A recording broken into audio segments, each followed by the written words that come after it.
This is Optimal Living Daily, episode 555. What if we only bought the stuff we loved? By M.O.N.E.Y of budgetsaresexy.com, and I'm Justin Malik. Happy Sunday, and welcome back to Optimal Living Daily, a podcast with a vision of bringing hundreds of blogs to audio for free. Here I currently read from a bunch of different personal development and minimalism blogs like The Minimalist, Mark and Angel, Steve Pavlina, Derek Sivers, and many more, all with their permission. I'm going to try this whole week to do sort of minimalist how-to posts. There's a good chance you're interested in minimalism if you're listening to this podcast. So I'm starting out with a post from M.O.N.E.Y, who's regularly featured on the Optimal Finance Daily podcast. I'm going to give you a break from any promotional content, so let's get right to it and start optimizing your life. What if we only bought the stuff we loved? By M.O.N.E.Y of budgetsaresexy.com. I came across an article by Kathleen, Frugal Portland, the other day, and I absolutely loved the idea she threw out to our audience regarding the stuff we fill our lives with. She had been inspired by a quote she read in an NPR article on compulsive shopping, which in itself was good. Quote, "You can never get enough of what you don't really need," unquote. But I personally was more drawn to what she blogged about shortly thereafter. Quote, "What if instead we only bought things that we loved? What if when we looked through our homes, we saw only the things we absolutely adored on the wall, bookshelf, cabinets, and closets? We'd have less, certainly, but we'd feel like we had more," unquote. So true. Imagine looking around your entire house right now and appreciating everything that was inside of it. The furniture, the decorations, your clothes, the spoons. Okay, so you don't have to love everything in your house, but you get the point. It's not that easy to do, of course, but it still doesn't mean you can't strive for it if you think it would improve your quality of life, or at the least, your wallet for that matter. Reminds me of some of the things I've tried recently along the same lines. Number 1, keep only the clothes I love and use. In a fit of minimalism over the summer, I decided to give away or donate every last article of clothing I either didn't like much or never used, which literally accounted for about 97% of my entire wardrobe. I went nuts. And for a while it worked out really well until my favorite clothes started unraveling and deteriorating with every new use. It's been about 6+ months now and I still haven't come up with a solution other than going out to buy new clothes, which I'm not good at. So in this regard, it's kind of working, but also kind of not. Number 2, only invest in stocks I use or believe in. Or rather, only invest my IRA money into stocks that I use and believe in. Places such as Target, Panera Bread, TJ Maxx, Amazon, etc. I figured I spent all my money there anyways, and the rest of the world seems to as well, so how could you really go wrong? Well, the jury's still out on whether it was a smart move or not. I haven't looked at the numbers in detail recently, but the last time I poked in, we were doing just fine. All of the stocks had gone up with the exception of one, and I've pretty much just let them be ever since.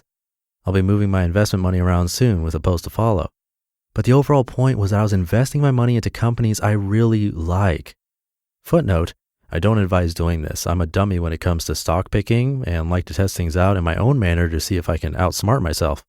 The majority of my money is invested in more conservative mutual funds, not individual stocks. Number 3, only work on projects I love and believe in. As you've probably noticed, I'm still blogging here on Budgets Are Sexy, and that's because it's a passion project of mine. Along the same lines of rockstarfinance.com too.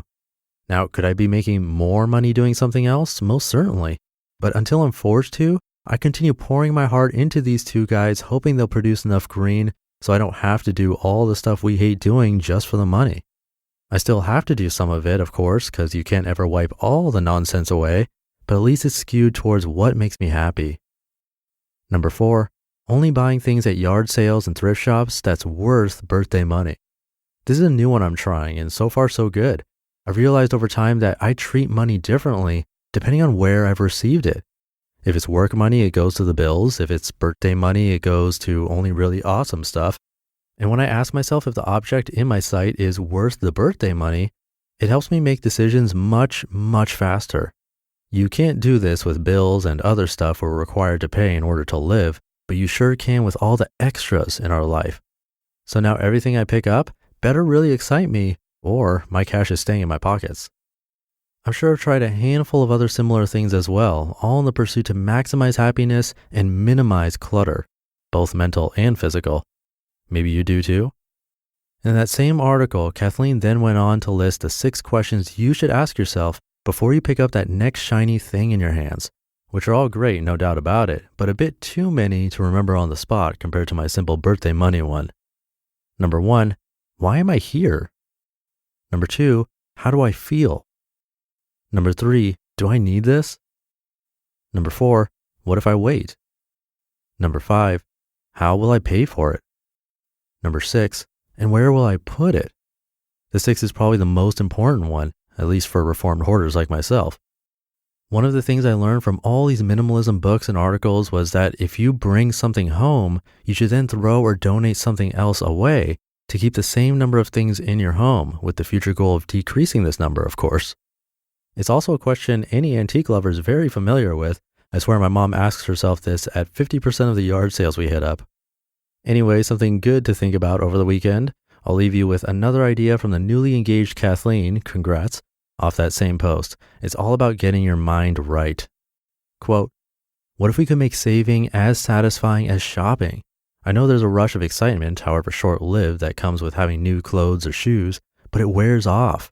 We seek the high, and once our new cute things are just our things that maybe we didn't like all that much in the first place, we seek that hit. I get the same high from throwing money into savings. You just listened to the post titled, What If We Only Bought the Stuff We Loved? By M.O.N.E.Y of budgetsaresexy.com. And you can hear a lot more from M.O.N.E.Y on our spin-off podcast, Optimal Finance Daily. That's a top 25 business podcast and very similar to this show, so check that out. And it's not about very technical stuff like stocks and bonds. It's easy to listen to like this show.